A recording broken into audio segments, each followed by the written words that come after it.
말씀과 함께하는 하나님의 행복의 소리 느헤미야 6장 1절에서 14절의 말씀을 가지고 이 시간 함께하도록 하겠습니다.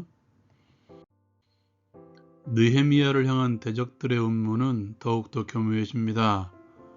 그러나 느헤미야는 하나님을 의지함으로 모든 것을 이겨냅니다. 산발락과 도비야, 아라비아 사람 괴셈과 원수들이 성벽을 건축하여 틈을 남기지 않았다함을 듣습니다. 그때에는 성문에 문짝을 달지 못하였던 때였죠. 그들이 느헤미야에게 사람을 보내어 만나다고 요청합니다. 이것은 느헤미야를 죽이고자 하는 그들의 술책이었죠. 느헤미야는 이제 큰 역사를 하니 내려가지 못하겠노라 하며 가지 않습니다. 이것을 4번 반복하였고 느헤미야는 똑같이 대답하였습니다. 5번째, 산발랏은 종자의 손에 봉하지 않은 편지를 들려보냅니다. 누구나 읽을 수 있었다는 것이죠. 그 편지에는 느헤미야가 유다 사람들과 함께 모반하려고 성벽을 건축하고 왕이 되려 한다는 내용이었으며, 손자들을 세워 유다의 왕이 있다 선전한다는 것이었으며, 이 말이 왕에게 들릴 것이므로 이제 와서 함께 의논하자는 것이었습니다. 느헤미야는 사람을 보내 이런 일은 없는 것이고 내 마음에서 지어낸 것이라고 전합니다. 이는 두렵게 하려는 것이며 이스라엘 백성들로 하여금 손이 피곤하여 역사를 중조하고 이루지 못하게 하려는 모략이었습니다. 느헤미야는 기도합니다. 이제 내 손을 힘있게 하옵소서. 이후에 무헤다벨의 손자 들라야의 아들 스마야가 집에서 나오지 않고 두문불출합니다. 느헤미야가 그 집을 찾아가죠. 그가 말합니다. 그들이 너를 죽이러 올 터이니 우리가 하나님의 전으로 가서 외소 안에 머물고 문을 닫자. 반드시 밤에 와서 너를 죽일 것이다. 하나님의 율법을 어기라는 말이죠. 느헤미야는 대답합니다. 나 같은 자가 어찌 도망하며 나 같은 몸이 어찌 외소에 들어가서 생명을 보존하겠느냐. 나는 들어가지 않겠노라. 느헤미야는 이렇게 대답하면서 스마야가 도비야와 산발랏에게 뇌물을 받고 이런 예언을 했다는 것을 깨닫게 됩니다. 그렇게 뇌물을 준 것은 느헤미야를 두렵게 하고 범죄하게 하고 악한 말을 지어내어 비방하려고 했기 때문이었습니다. 느헤미야는 기도합니다. 내 하나님이여, 도비야, 산발락과 여선지 노아디아와 그 남은 선자들이 곧 나를 두렵게 하고자 한 자들의 소행을 기억하옵소서. 적용을 위한 나눔의 시간. 사단의 음모는 멈추지 않고 계속되고 있음을 여러분 기억하십시오. 성벽은 올라갔습니다. 이제 성문만 달면 끝나는 때였습니다. 그런데 그때도 대적들은 느헤미야를 회유하여 죽이려고 합니다. 성벽 공사가 아닌 느헤미야를 타겟으로 삼아 그를 죽이려 한 것이죠. 이것이 먹히지 않자 이제 거짓된 소문을 퍼뜨리려고 합니다. 봉하지 않은 편지를 종자의 손에 보냅니다. 누구나 읽을 수 있는 편지였죠. 거기에 적혀있는 내용은 성벽을 세워 왕이 되려 한다는 내용이었으며 아닥사스다 왕이 이 일을 알기 전에 함께 의논하자고 불러낸 것이죠.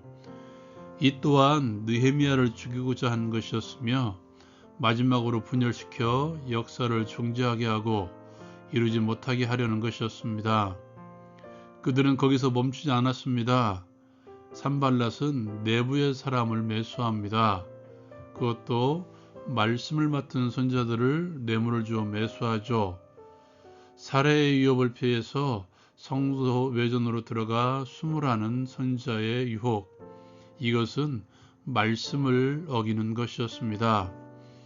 자신의 생명을 살리려면 한 번쯤은 말씀을 어겨도 되지 않을까 하는 상황을 연출하여 느헤미야를 미혹한 것이죠.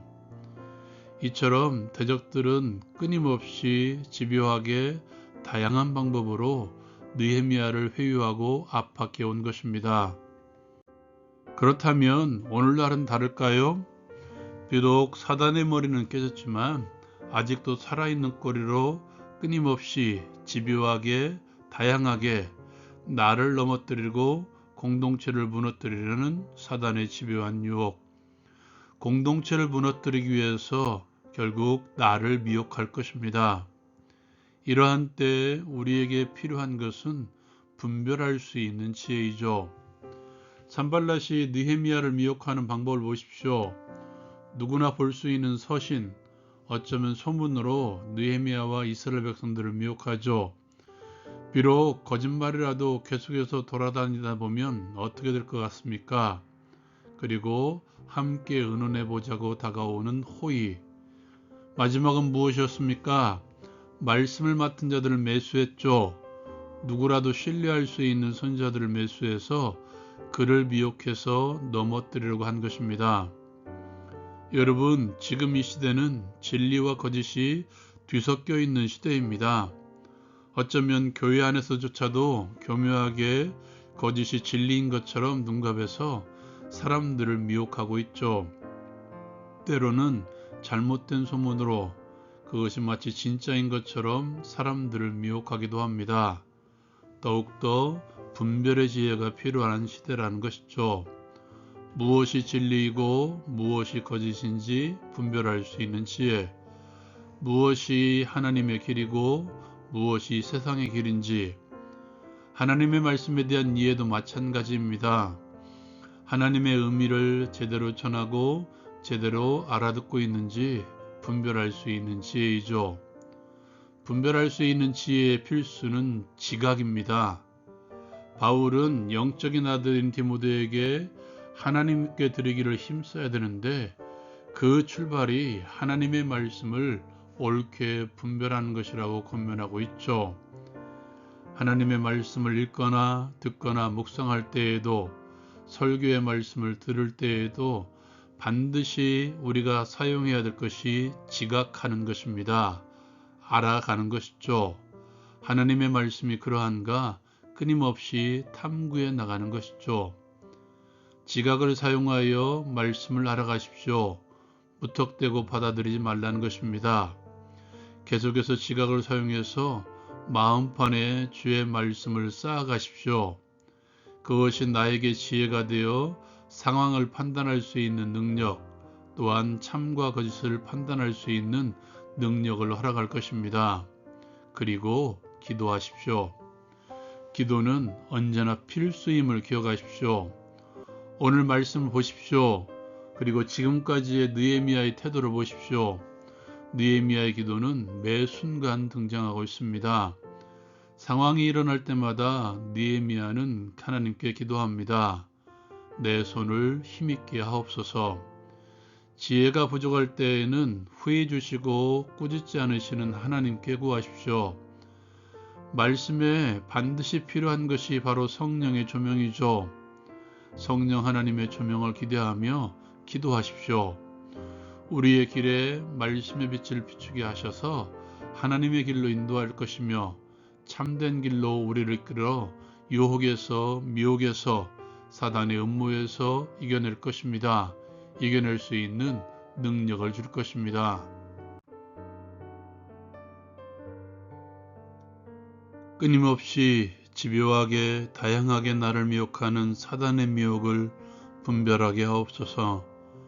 지각을 사용하여 주의 말씀을 알아가게 하시고 후히 주시고 꾸짖지 않으시는 주께 간구함으로써 분별의 지혜를 얻게 하옵소서. 예수님의 이름으로 기도합니다. 아멘. 진리와 거짓이 너무도 많이 뒤섞여 있는 시대, 정말 분별이 필요한 시대입니다. 말씀과 기도밖에 없습니다. 라운큐티 마칩니다.